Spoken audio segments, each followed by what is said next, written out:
I've said this before and I say it again.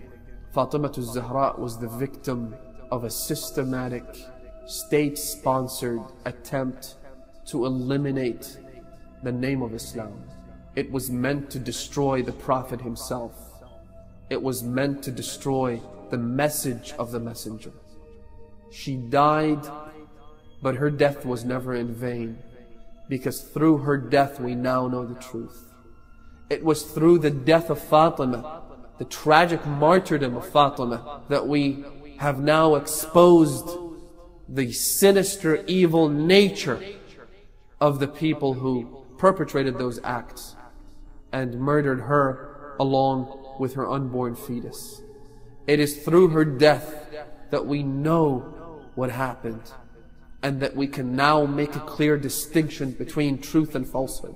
We can now make a clear distinction between those who were good and those who weren't, between the companions that will be taken by the Prophet to paradise and the vast majority of them that the Prophet will not take with him to paradise. According to Sahih al-Bukhari, once again, Sahih al-Bukhari narrates that the Prophet will, on the day of judgment, and this is the Prophet himself telling his companions, that on the day of judgment, I will go and I will find myself on the day of judgment with the vast majority of my companions being pushed away from reaching me, being pushed away from reaching the pond of Kawthar. And I will scream out, "Oh God, Ashabi, Ashabi, these are my companions."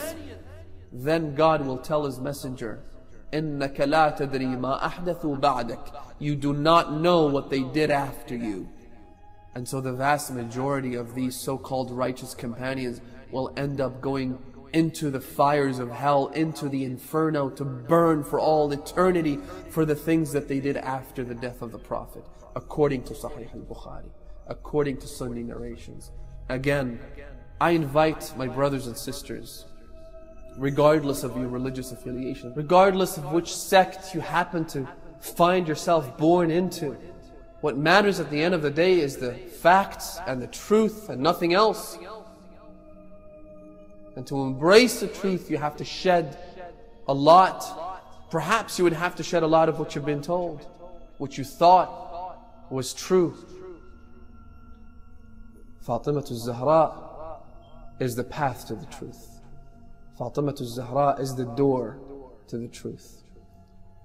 Which is perhaps why the Prophet kept insisting, Fatimatu ruhi allati bayna jambayn. Fatima is the soul that rests between my two sides. Fatima bad'atun minni. Fatima is a part of me. Man adaha faqad adani. He who hurts her has hurt me. وَمَنْ آذَانِي فَقَدْ آذَى اللَّهِ. And he who hurts me has hurt God. وَمَنْ آذَى اللَّهِ فَعَلَيْهِ لَعْنَةُ اللَّهِ. And he who hurts God, well, God's eternal damnation will surround him. Fatima, the Prophet has said about her, Fatimatu ummu abiha. Fatima is the mother of her father. The Prophet couldn't have said it better. He couldn't have put it more eloquently.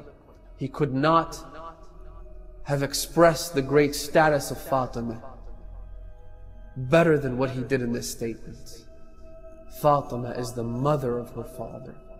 If there are people that are considered mothers of the believers, if some wives of the Prophet they choose to abuse the title of the mothers of believers and wage wars and spill blood and kill the innocent, if this title grants you honor and prestige and privileges, well, I have a title for you.